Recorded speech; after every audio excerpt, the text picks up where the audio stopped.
ബന്ദികളെ മോചിപ്പിക്കാൻ ഹമാസുമായി ഉടൻ കരാറിൽ ഏർപ്പെടണമെന്നാവശ്യപ്പെട്ട് ഇസ്രായേലി ബന്ദികളുടെ ബന്ധുക്കൾ തെൽ അവീവിൽ ഹൈവേ ഉപരോധിച്ചു. ഗാസയിൽ തടവിൽ കഴിയുന്ന 19 സ്ത്രീകളുടെ കട്ടൌട്ടുകൾ റോഡിൽ നിരത്തിയാണ് ബന്ധുക്കൾ ഗതാഗതം തടഞ്ഞത്. തെൽ അവീവിലെ അയലോൺ ഹൈവേയിൽ ഇന്ന് രാവിലെയായിരുന്നു ഉപരോധം. ഇപ്പോൾ ഡീൽ ചെയ്യുക, ഞങ്ങൾക്കവരെ ജീവനോടെയാണ് വേണ്ടത്, ശവപ്പെട്ടിയിലല്ല എന്ന സമരക്കാർ മുദ്രാവാക്യം മുഴക്കി. കഴിഞ്ഞ വെള്ളിയാഴ്ച ബന്ദികളുടെ ബന്ധുക്കൾ തെൽ അവീവിനും ജെറുസലേമിനും ഇടയിലുള്ള പ്രധാന ഹൈവേയിൽ പ്രതീകാത്മക കൂടുകൾ സ്ഥാപിച്ച് ഗതാഗതം തടഞ്ഞിരുന്നു. റോഡിന് നടുവിൽ 5 ഇടുങ്ങിയ കൂടുകൾ വെച്ച് ബന്ദികളുടെ പ്രതീകമായി അതിനകത്ത് ഇരുന്നാണ് പ്രതിഷേധിച്ചത്.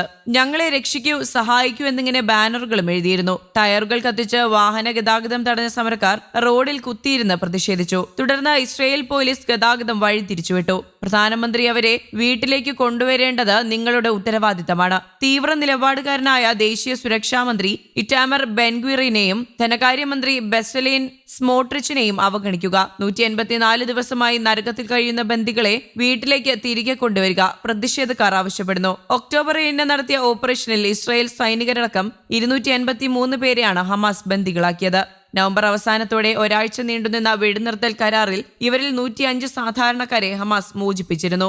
സൈനികരടക്കം 130 ബന്ദികൾ ഇപ്പോഴും ഗാസയിൽ അവശേഷിക്കുന്നുണ്ട്. 3 ബന്ദികളെ സൈന്യം അബദ്ധത്തിൽ കൊലപ്പെടുത്തിയതായി ഇസ്രായേൽ സമ്മതിച്ചിരുന്നു. എന്നാൽ ഇസ്രായേൽ ആക്രമണത്തിൽ നിരവധി ബന്ദികൾ കൊല്ലപ്പെട്ടതായാണ് ഹമാസ് അറിയിച്ചത്. ഗാസയിൽ ഭക്ഷണവും വെള്ളവും അടക്കമുള്ള അവശ്യ സാധനങ്ങൾക്കായുള്ള സഹായ വിതരണം കാത്തുനിന്നവർക്ക് നേരെ ഇസ്രായേൽ ക്രൂരത നടന്നു.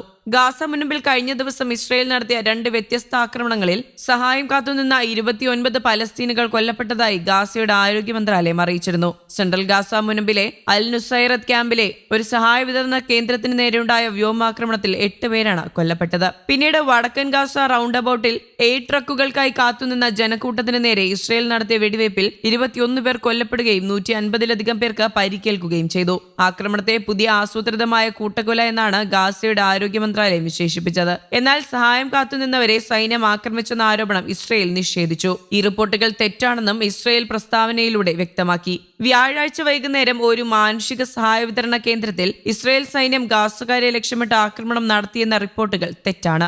IDF സംഭവത്തെ അത് അർഹിക്കുന്ന സമഗ്രതയോടെ മനസ്സിലാക്കുന്നു. മാധ്യമങ്ങളും അത് ചെയ്യണമെന്നാണ് ഞങ്ങളുടെ അഭ്യർത്ഥന.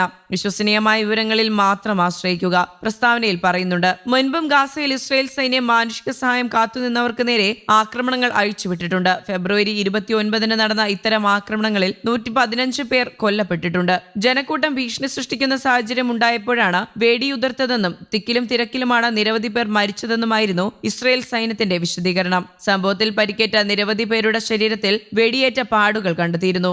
ആക്രമണത്തിന് പിന്നാലെ UK, ഫ്രാൻസ്, ജർമ്മനി എന്നീ രാജ്യങ്ങളും യൂറോപ്യൻ കമ്മീഷൻ ഉൾപ്പെടെയുള്ള സംഘടനകളും സംഭവത്തിൽ അന്വേഷണം ആവശ്യപ്പെട്ട് രംഗത്തെത്തിയിട്ടുണ്ട്. ഗാസയിലെ ഇസ്രായേൽ അധിനിവേശത്തിൽ മുനമ്പിലെ 2.3 ദശലക്ഷം പേരെ മാറ്റി പാർപ്പിച്ചിരിക്കുകയാണ്. കടുത്ത പട്ടിണിയിലും ദാരിദ്ര്യത്തിലും യുദ്ധക്കെടുതികളിലും ഉഴലുകയാണ് നിലവിൽ ഗാസയിലെ നിവാസികൾ. കടുത്ത ഭക്ഷണക്ഷാമം നേരിടുന്ന ഗാസയിൽ കുട്ടികളുടെ ആരോഗ്യസ്ഥിതി ദിനംപ്രതി വഷളായിക്കൊണ്ടിരിക്കുകയാണെന്ന് ഐക്യരാഷ്ട്ര സംഘടനയുൾപ്പെടെ ആവർത്തിച്ച് വ്യക്തമാക്കി കഴിഞ്ഞിട്ടുണ്ട്. ഭക്ഷണമോ മാനുഷിക ആവശ്യങ്ങളോ ലഭിക്കാത്ത ഗാസയിലെ കുട്ടികൾ വലിയ പോഷകാഹാരക്കുറവ് നേരിടുന്നുവെന്നാണ് യൂണിസെഫ് റിപ്പോർട്ട് പറയുന്നത്. പട്ടിണി മൂലം ഓരോ ദിവസവും 10,000 പേരിൽ 2 പേരെങ്കിലും മരിക്കുന്നുവെന്നാണ് ഗാസയിൽ നിന്ന് പുറത്തുവരുന്ന കണക്കുകൾ. News desk, Kerala Kaumudi.